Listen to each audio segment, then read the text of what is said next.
Keir Goulding, and I'm a regular guide at London Walks, and we're creating a brand new specialised walk based on The Crown, this phenomenally successful Netflix series. We examine fact from fiction, and we see where The Crown sometimes bends reality a little bit. You can't do The Crown without Buckingham Palace. It's intrinsic to the whole story of the modern royal family. When King George VI dies, Philip campaigns very strongly for the family to stay in Clarence House. But Winston Churchill, the Prime Minister, convinces the Queen otherwise, that the family, the monarch must live in Buckingham Palace, he says, and I'm afraid they have to move. So the filmmakers really had to be quite imaginative and seek film locations that would emulate this chandeliered interior. And in fact, they recreated in The Crown the balcony to scale. So although they did use computer-generated imagery, the balcony was so fundamentally key to all these royal occasions that they decided to build it as a real to-scale piece of scenery.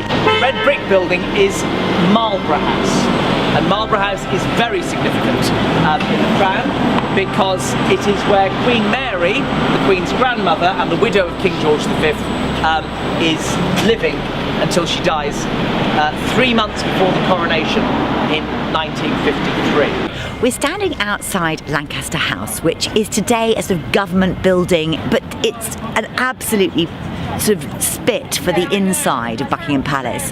So there's lots of crimson carpets, there's lots of gold leaf, there's lots of chandeliers and formality which work perfectly in The Crown.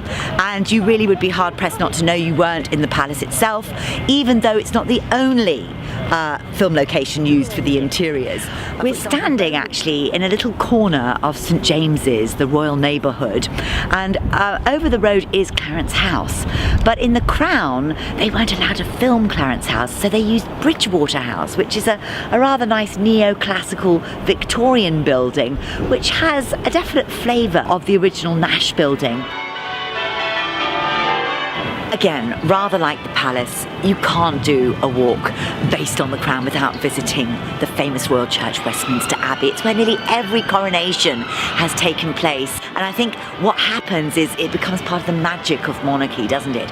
And this is very much focused on, in the first series of The Crown, what the crown means, what magic is imbued in the monarch by wearing the regalia, by being dressed up and shown to the nation. And it's done meticulously well. The different levels of the coronation, the different rituals, the blessing, the oath, the consecration of a monarch using holy oil, it all adds to the mystery. And there's a medievalism that people very much want in this country still to this very day. An American guest says, why can't we see that? Why can't we see the anointing? And I'm just going to finish with the quote from the episode, which is the Duke of Windsor's response to this question.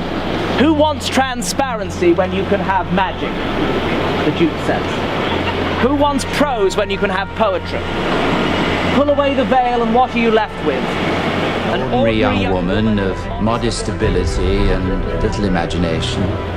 But We wrap her up like this, and anoint her with oil and hey presto, what do you have? A goddess. God save the Queen.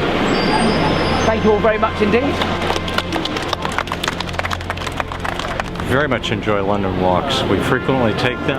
We get to see bits and pieces of London that otherwise we wouldn't see. As TV viewers of this series on Netflix, we very much look forward to seeing this one and enjoyed it immensely today with Simon. And it was one of our top ones that we've had, that we've gone on. It's very easy. The Crown Walk runs twice a week on Wednesdays and Sundays at 2:30, and we meet by the fountain just at the southern exit of Green Park Underground Station.